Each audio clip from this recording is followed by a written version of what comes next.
Ipinaliwanag ni Coach Charles ang pagpasok ni RJ Barrientos at Ange Kwame sa SGA para sa William Jones Cup. Ipinaliwanag din ni Coach Tim Cone ang kagandahan ng pagpili ng 12 players lamang para sa Gilas Pilipinas. Matapos yan, tinalakay din ni Coach Tim ang nakitang dedikasyon ng Europeans sa nagdaang World Cup, partikular ang Latvia kung saan kasama si Porzingis sa Hanay para sa paparating na Olympic qualifying tournament. Tutukan po natin ang lahat ng yan, pero bago yan, hihingi po tayo ng isang subscription sa lahat ng dumadaan sa ating munting channel kung nagugustuhan nyo ang ating palabas. Kung medyo mabigat ang subscription, siguro kahit isang like at isang share na lang po yan. Okay na po ako dyan. Maraming salamat. Patuloy na pinaiigting ni Coach Charles ang grupo ng SGA na sasabak sa William Jones Cup ngayong July 13 hanggang 21 at isa si Ange Kwame sa mga napiling kumatawan sa bansa. Tanong, ano ang masasabi ni Coach Charles sa pagpili kay Ange Kwame? Tutukan po natin si Coach sa report ni Lance Agkawili ng Inquirer. Parang anak na si Ange Kwame ng team owner na si Boss Frank Lau. Sa wakas, makakasama ko na siya lalo na nung matapos ang stint namin sa Dubai kung saan siya nagkasakit at kinailangan niya magpahinga. Alam ko nag-improve siya ng husto at maayos din ang kalusugan. Kaya magandang senyalis po yan. Lagi naman siyang willing maglaro para sa watawat. So yung pagiging healthy ni Ange Kwame, good sign na po talaga yon. Kasi alam naman natin, malaki yung maitutulong niya talaga sa grupo ng SGA. Nakita naman natin ang laro niya sa Asian Games, di ba?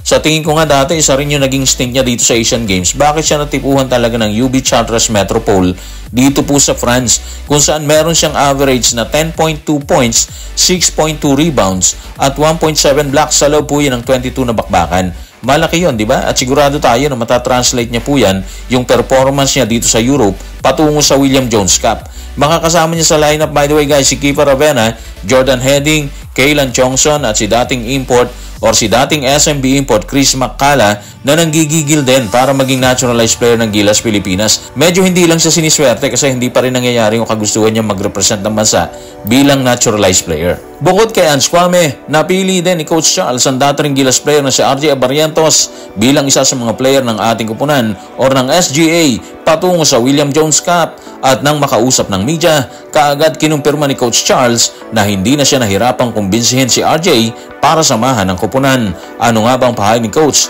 sa isyong yan? Tutukan natin si Coach Charles sa report ni Delphine Juquino ng Rappler. Gusto ko yung guards na kayang kumamada kaya excited na kami na makasama siya sa team.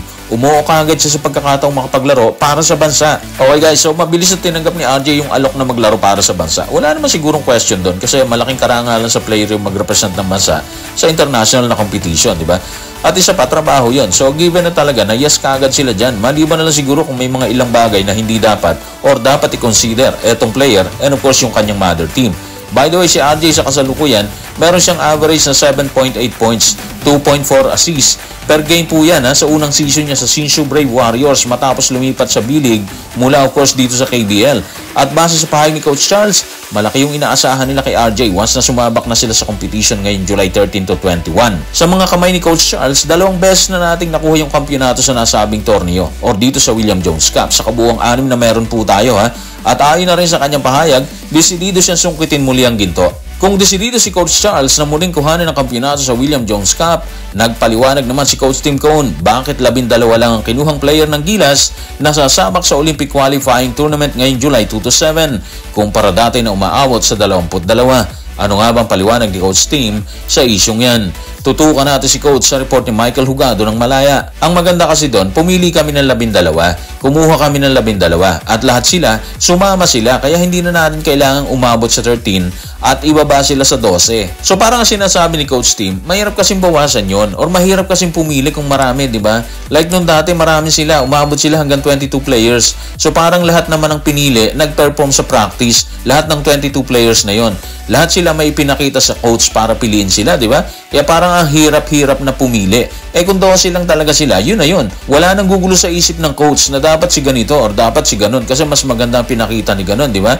Tsaka yung 12, solid na kagad sila doon. Sa practice sila na yun. So wala nang ilangan doon. Wala nang maalis, maliban lang siguro kung katulad nung nangyari kay Jamie Malonzo na injured siya. So natural, papalitan talaga siya. Buti may reserva si Coach Tim, si Amos at si Japet. So alam na natin ang nangyari dyan. Matapos niyang ipaliwanag ang kagandahan sa pagpili ng 12 players kumpara sa marami, tinalakay naman niya ang pagiging seryoso ng Europeans kasama ang Latvia ni Porzingis sa bakbakan. Patunay umano nakita ng lahat sa nakaraang World Cup. Ano nga bang mga sinabi ni Coach Tim tungkol sa isyong yan? Tutukan natin si coach sa report ni Michael Hugado ng Malaya. Seryoso ang mga European sa World Cup at nandun si Porzingis ng Boston Celtics sa kupunan ng Latvia. Hindi lang siya naglaro doon, palagi siya nakaupo sa likod ng bench. Lumipad pa siya ng Maynila para lang mapanood ang paglalaro ng kanyang kupunan. Yan yung commitment nila sa World Cup. So yung mga nakita ni coach team sa kupunan ng Latvia or ng European team sa nakaraang World Cup, nasa puso't isipan pa rin niya yan. Hindi nawawala. Siguro dahil haharapin ng gilas yung Latvia at Georgia dito sa Group A ng OQT dito sa Latvia, di ba? Parang sa paningin niya kasi, matindi yung moral support na binigay ni Porzingis sa team. Hindi nga siya naglaro, pero bumiyahe siya sa Maynila para lang samahan yung team, di ba? At ngayon sa OQT, isa siya sa mga posibleng makaharap ng grupo ni Coach Tim Cone. Medyo mahirap para sa gilas, di ba? Pero sabi nga niya, hindi naman imposibleng talunin eh. Kaya lang, iba talaga tigas ng European teams. Iba rin kasi yung style ng play nila. At yun siguro yung dapat ma-check ng grupo ng Gilas Pilipinas. Or kung pwede, gawin din natin sa kanila yung play na ginagawa nila. Give them a dose of their own medicine, sabi nga nila, di ba? Anyway, alam naman natin na may plano sa kanila si Coach Tim Cone. So siguro, tignan natin yan sa mga aktual na bakbakan. Walang duda na magiging mahirap ang daan sa Gilas Pilipinas pagsapit ng OQT. Base na rin sa nakita ni Coach Tim na commitment ng Latvia sa nagdaang World Cup. Kaya naman hindi na iwasan ni Coach Tim na ilantad ang nakikita niya pagsapit sa Olympic Qualifying Tournament. Narito ang kanyang pahayag. Tutukan natin si Coach Tim sa report ni Michael Hugado ng Malaya. Kaya sa palagay ko, makikita natin ang Latvia na buo katulad ng nakita natin sa World Cup. Makikita natin ang kupunan ng Georgia at Brazil din. Ibig ko sabihin, maaaring meron silang paparating na ilang mga batang player. Ito na yun, yung sinasabi ni Coach Tim, makikita nating buo yung grupo ng Latvia. Posible yan kasi base sa report, kasama si Porzingis sa magiging lineup nila, di ba? Hindi katulad ng World Cup, hindi siya nakapaglaro. Ngayon, kasama na siya sa court. Kaya para sa akin, ang laking bagay po nun. Moral booster sa team ng Latvia po yun. Tapos kanila pa rin yung crowd. Nung time na dito ginanap yung OQT sa MOA noong 2016, hindi natin nasamantala yun kasi talo pa rin po tayo dun eh. Pero iba sa kaso nila, may crowd na sila, malakas pa rin yung team nila. Kasama pa si Porzingis. Actually, katulad nung sinabi ni Coach Tim, hindi lang yung Latvia, Brazil din at ang Georgia. Solid silang kupunan, di ba? Pero syempre, may pangontra naman sa lahat ng duda. Practice, practice, at practice ng mabuti.